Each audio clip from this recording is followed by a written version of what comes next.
rin po ang Pangulo para mamahagi ng tulong pangkabuhayan sa mga mangingisda sa General Santos. Katuwang ang Bureau of Fisheries and Aquatic Resources o BFAR, mamimigay po ang Pangulo ng ilan sa mga livelihood projects dito sa General Santos.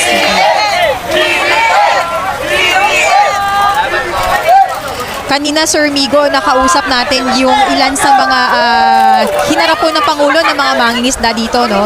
Sabi nila, thankful daw sila na may ganitong opportunity na direkta nilang makausap si Pangulo. Kasi never pa raw nila itong na-experience before.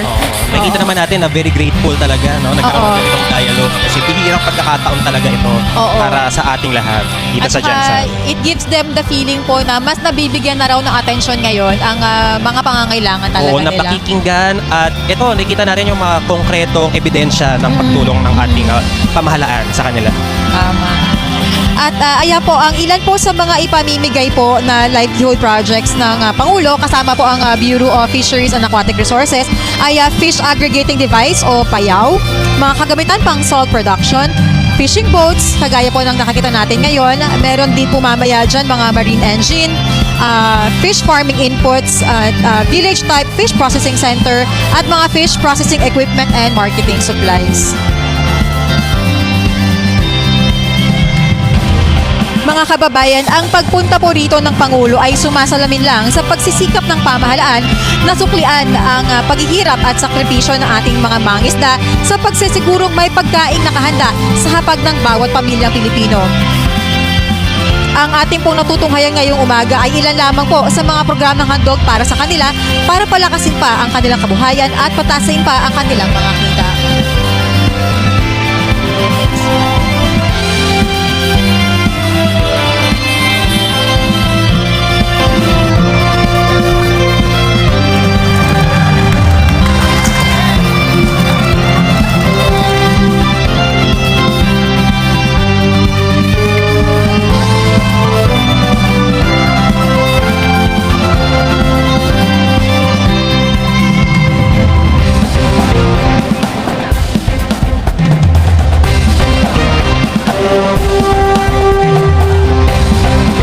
Sa patuloy na pagtataguyod ng bagong Pilipinas na nakasentro sa pagkakapantay-pantay at malasakit, sinisiguro ng administrasyon na walang sektor ang maiiwanan sa kaunlaran.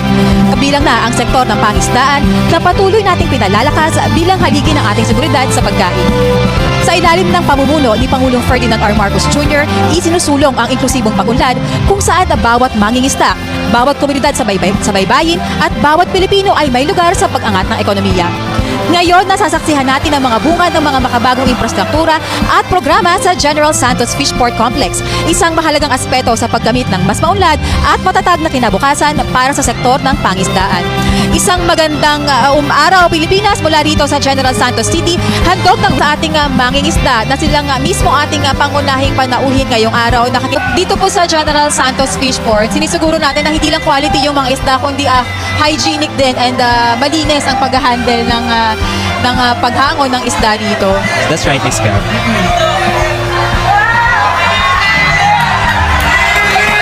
Sa kasalukuyan po ay naparito po ang Pangulo para personal niyang makita ang proseso ng pagtinda ng tuna dito sa General Santos.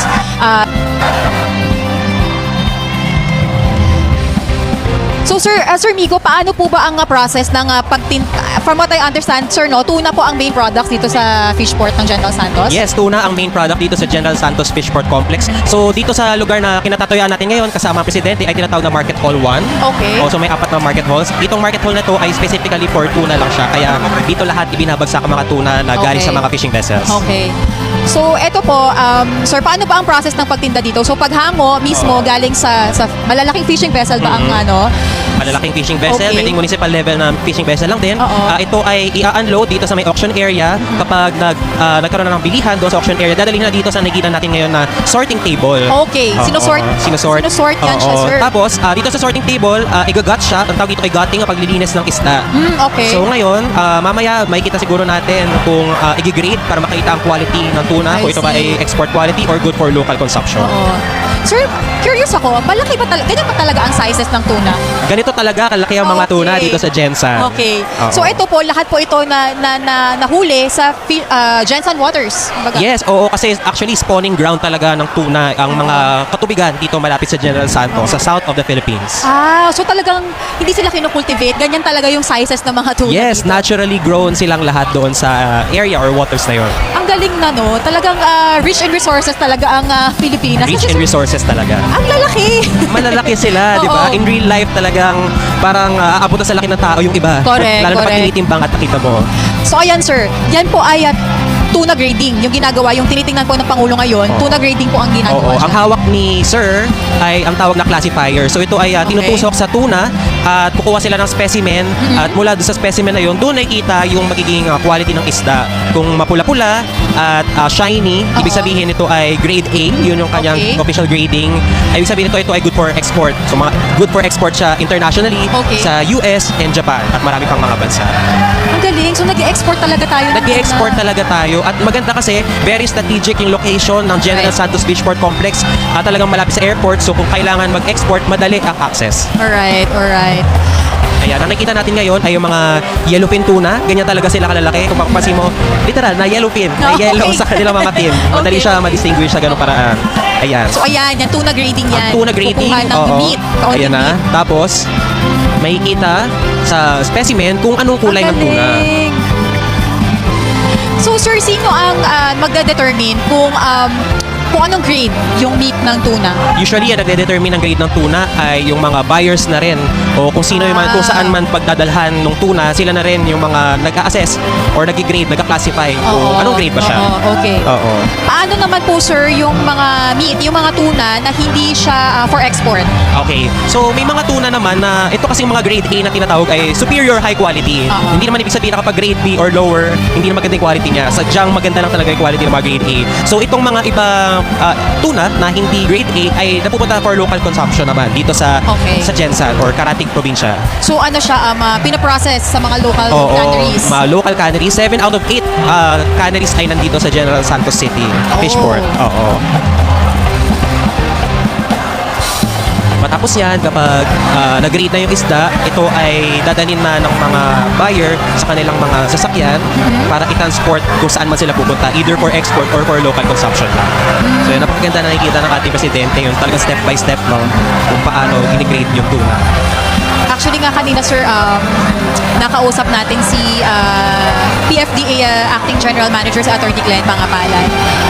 Kasi ang General Santos po ay center for tuna industry ng bansa, di ba? Kaya sabi ni Atty. Glenn kanina, napakalaki daw ng kontribusyon ng General Santos Fishport sa ekonomiya ng bansa. Napakalaki. Oo. Oo. Actually, ito ang, if I'm not mistaken, second largest regional fishport dito sa Pilipinas after Navotas Fishport. Oh. 200,000 metric tons, more than 200,000 metric tons ang na-unload na isda. No, sari-sari na yon sa isang taon dito sa Isang General taon. Santos. Oo. Tsaka, ang sabi rin po ni Atty. Glenn, around 20,000 daw po yung may business permit to operate here Yes, sa oo. Grabe So, ka- 20,000, napakadami. Ngayon po ay kasama pa rin po ng Pangulo si Department of Agriculture Secretary Francisco Tiu Laurel Jr. At ngayon po ay magkakaroon po sila ng isang maikling ugnayan para po direkta mismong marinig ng Pangulo ang mga pangangailangan ng ating mga mangingisda dito sa General Santos. Dito lang kami para tignan. Ito, I have a mic. Para tignan kung ano yung mga sistema na ginagamit ninyo para sa fisheries natin dahil sa pagpalagay ng ating sekretary, nakilala nyo naman na talagang isa sa pinakamalaki sa industriya ng fisheries dito sa Pilipinas ay naunawaan niya kung ano yung potential ng fisheries para sa Pilipinas. Kaya sinabi ko, dali niya ako rito, paliwanag niya sa amin kung ano yung mga kailangan ninyo. Sa amin palagay, ang nakikita namin na siyempre cold chain, kailangan na lalagyan natin. Nagtayo ka na pala ng malaking cold storage dito. Pero kailangan pang dagdagan. Kaya gagawin namin ang lahat para naman masuportahan yung buong, hindi lamang yung cold storage, kung hindi yung buong cold chain. Para yung mga huli na nahuli na natin ay pagdating sa market ay maganda pa rin at yung quality ng isda ay ma-maintain para siyempre mas magandang benta. Kaya ano pa sa palagay ninyo ang kailangan natin in your view? What else? Meron tayong bago sir na testing facility na itatayo dito. Laboratory. Testing facility. What are we testing for? Histamine, fish quality, pati sa pang-shrimp. Yung testing for shrimp. Sa shrimp, oo. Sikat na sikat yung shrimp natin sa abroad. Ang pag binili mo yung black prawn sa Philippines, Black Tiger. Black Tiger prawn. Oo. Guys, sige.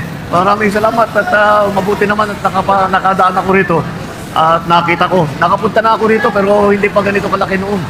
Ngayon ay napakaganda na. Kaya gagawin namin ang lahat para bubuhayin natin ulit ang ating industriya ng fisheries. Dahil pagka pinag-aaralan namin yung mga pangangailangan sa kinakain ng Pilipino, napakahalaga sa diet ng Pilipino, sa kinakain ng Pilipino, yung isda, yung seafood.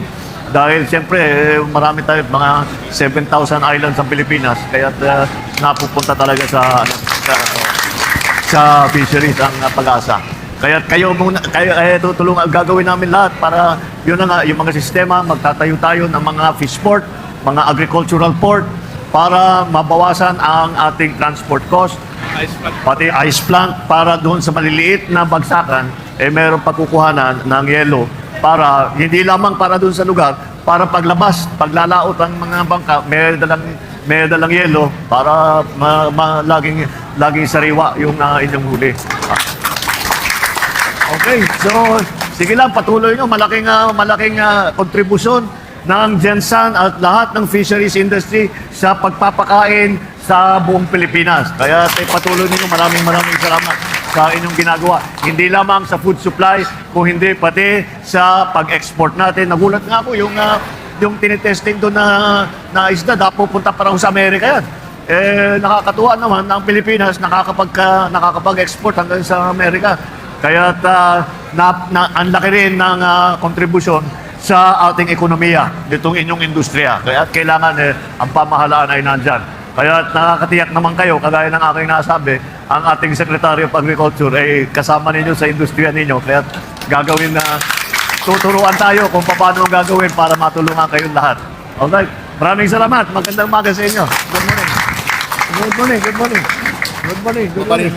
Ay, okay na.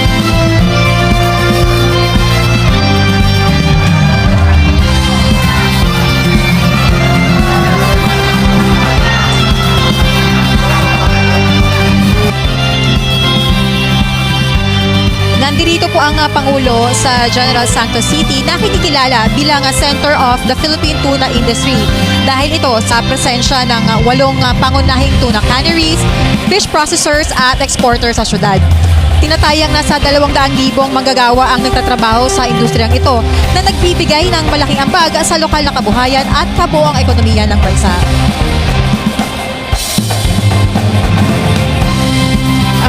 Ito pong General Santos Fishport Complex ay nasa pangangalaga ng Philippine Fisheries Development Authority. Bilang pangunahing hub para sa post-harvest operations, patuloy na nagbibigay ang General Santos Fishport ng mga kinakailangang pasilidad at serbisyo para sa maayos na paghawak, pagbebenta at pag-export ng tuna at iba pang produktong dagat. Sir Nico, meron po ba tayong mga bagong infrastruktura na ginagawa dito sa Fishport? Actually, itong kinatatayuan ni ating Pangulo, nila Secretary, ay isa sa mga component ng rehabilitation project na kasalukuyang nangyayari dito sa General Santos Fishport Complex. Yung canopy sa kanilang harapan ay bago lamang. At itong kinatatayuan nila na pier ay pinalalawak, pinatatatag para kayanin at tumagal pa ng maraming taon. Kasi sir, over the years, no, talagang gamit na gamit, very busy itong General Santos Fishport, ano? Oo, sabi mo nga kanina, 200,000 ang nasa industriyang ito ng pangisdaan dito sa General Santos. So, you can imagine yung dami ng mga vessels na nagdadock dito. Talagang magkakaroon ng mga instances na kailangan i-rehabilitate. At nandito ang PFDA para suportahan ang direktiba ng ating Pangulo dito. Sir, apart po dyan sa mga recently na nagawa na natin, meron pa ba tayong mga future projects from the PFDA para dito sa General Santos Fishport? Malawak po ang plano para sa General Santos Fishport Complex. So una, gusto pa natin na i-expand pa at mas i-modernize pa yung mga pasilidad. So tuloy-tuloy lang yung construction ng mga various facilities dito. Magtatayo din tayo ng mga cold storage facilities para mabawasan yung post-harvest losses na kalimitan na experience ng mga mangingisda dito Oo. sa Gensan. Sir, yung additional na cold storage, kasi sa dami ng isda na nahahango dito, hindi na, kumbaga, merong mga nasasayang. Natural naman siya kasi usually may tendency na kapag napakaraming isda talagang nag-overproduce. It's a natural process naman. So, ang tanong ay kung handa ba ang pasilidad na tumanggap ng mga isdang nahuhuli. So, ngayon, no, dahil nga dumadami din yung mga isdang resources natin sa dagat, Yes. naturally, kailangan dagdagan din natin yung pasilidad na pupuntahan ng mga ito. So, Oo. kaya patuloy ang pagtatayo ng PFDA, hindi lang dito sa General Santos Fishport Complex, ng mga facilities na tulad ng cold storage, kundi sa iba-iba pang mga parte ng Yes. Pilipinas. So marami tayong cold storage na either naitayo na or itinatayo pa lang sa kasalukuyan. So sir, for example, kung nagkaroon na tayo ng cold storage, ano to, parang rerentahan siya ng mga nagtitinda ng isda, ng mga mangingisda? Ano ba ang proseso? Oo, usually may mga kumpanya Yes. na mga major fishing companies na naglo-locate sa loob ng fishport. Oo. Sila ay nag-occupy ng mga spaces sa loob ng cold Oo. storage facility. So, for example, dito sa ating tuna sa Market 1 unloading, saan pupunta yung isda pagkatapos? So Oo, usually oo. doon dumidiretso yung mga tuna sa mga processing center or sa cold storage para mas mapahaba pa yung kanyang kumbaga shelf life. Oo. Tsaka sir, within the complex, nung nag-ikot-ikot pala kami dito, hindi lang basta itong mga yung talagang tuna trading, pero din palang mga tindahan din dito na mga naka-vacuum pack na yung mga tuna. Yes, oo, kasi nga maraming mga processing center dito sa loob ng fishport. Dito na nangyayari lahat sa loob ng fishport, yung pag-process na rin ng isda. Lalabas na lang siya ay naka-vacuum pack na, sabi mo na. Oo. So Sir Migo, hindi lang po tuna yung products na meron dito sa Fishport. Oo. So, may 4 na market halls dito sa General Santos Fishport Complex. Itong venue ng ugnayan, yung Market Hall 1 ay for tuna. Meron din tayong Market Halls 2 to 3 for small pelagic fishes, so like galunggong at iba pa. Oo. Meron ding Market Hall 4 para sa mga fish products na pangkaraniwang nakikita natin sa mga merkado. So, 4 na 4. lalaking market halls ang Oo. nandito sa Gensan Fishport. At saka nakakatuwa, kasi yung tuna meat, hindi lang siya yung like tuna talaga na, yung the usual na tuna na nakikita natin. Yung iba dito sir, ginagawa nga tuna embutido. Tuna embutido, tuna siomai. Oo, iba-ibang classic tuna Shanghai, products tuna talaga. lumpia, lahat na pwedeng gawin sa tuna, pwede na. May tuna chicharon. Ay, talaga ba? May Masarap tuna chicharon ang din. mga produktong tuna dito sa Gensan. Sana nga ay matikman ng mga Pilipino lahat Oo. yung mga produktong tuna na galing dito sa Gensan. Nakakatuwang isipin sir no na dahil rich in resources tayo, ang Pilipinas, lalo na tong General Santos, isa na tayo sa mga top exporters ng tuna. Yes, Ang ganda oo. ng quality ng tuna na galing sa Pilipinas. Tama. At talaga nakakarating talaga sa US at Japan. At talagang alam naman natin na major consumers talaga ng Oo. mga tuna, di ba? Mga sashimi at Oo. marami pang iba. Pagbabago sa pagkasenso, sikap na mabuti, kuminhawa tayo. Malaki natin sa mundo at di pumalas ang bagong Pilipino at bagong Pilipinas. So ngayon ito, gabi tinitignan nila ay ito yung fish aggregating device o Okay. payaw. Ang purpose nito ay pinapalutang ito sa dagat. Tapos kung makikita nyo dito sa standee na nakatayo, lumulutang lang siya at may pabigat. Kinakabitan itong tali na nasa gitna ng mga halaman o kung ano man pampahuli ng mga isda. So fish aggregating siya, kukumpul dito yung mga isda. Tapos doon na siya mas madaling mahuli. So parang malaking tulong to sa mga mangingisda natin. Kasi hindi na sila mahirapang kunin sila dahil nandito na sila nag-aggregate. Pag inangat yan, may mga isda na yan sa ilalim. Parang yung nakakita natin sa stand. Tama, oo. Or usually, nandito na yung mga mangingisda sa gilid ng tali. Doon na sila kumukuha mismo ng mga isda. So hihilahin na lang nila. Oo, usually, ganun ang nagiging proseso. Ito ba sir, kapag yung mga mangingisda natin, Nagkagaling yan sa deep waters na no? Talagang malalalim na tubig na yung Karamihan ng mga mayang isda ay galing lang din naman dito sa rehiyon. So may mga nanggagaling dito mismo sa General Santos, may galing sa Sarangani, may ibang mga mayang isda na galing pa sa Tagum, Zamboanga. So very diverse yung mga nakita natin nag-unload ng tuna dito. At iba-iba din yung... no? Oo, Ano, marami-rami. pinagagalingan nila? Oo. At sa iba-ibang lugar sa Mindanao. Pero sir, may mga maliliit din bang mga fishing vessels na nagpupunta dito? Yung mga mga small time lang po, mga maliliit lang naman dalaga at may mga nagpupunta rin dito? Yes, oo. Kung makita nyo, itong nasa likod ng ating Pangulo, Oo. ay ang mga municipal vessel na galing sa mga maliliit na munisipyo at nagdadock dito sa General Santos Fishport Complex. So, lahat ay pwedeng magdock dito sa Fishport. Maliit ka man o malaki, commercial vessel na pang-export o maliliit na mahingisda, mga payak na mahingisda, lahat ay pwede namang mag-unload ng mga produktong isda dito sa Jensen Fishport. Okay.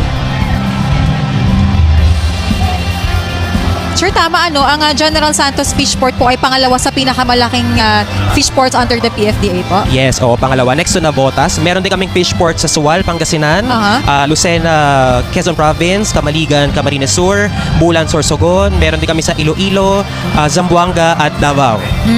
So 9 regional fishports. 9 fishports. Yes.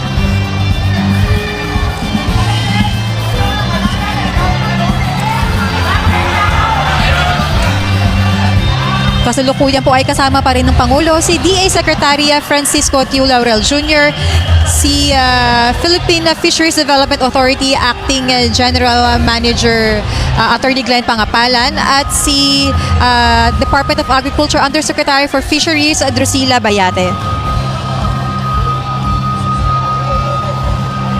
Naparito po ang Pangulo sa General Santos sa Fishport Complex upang personal na makita ang tuna trading dito sa Fishport at para marinig na rin mismo direkta sa ating mga minamahal na mangingisda, ano pa ba ang maitutulong ng pamahalaan para sa kanila.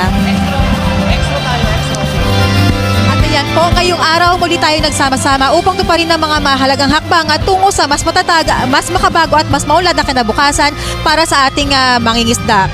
Sa ilalim ng Bagong Pilipinas, patuloy ang ating paglalayag patungo sa isang bansang may masaganang ani, abot kayang pagkain at mas inklusibong pag-unlad para sa lahat.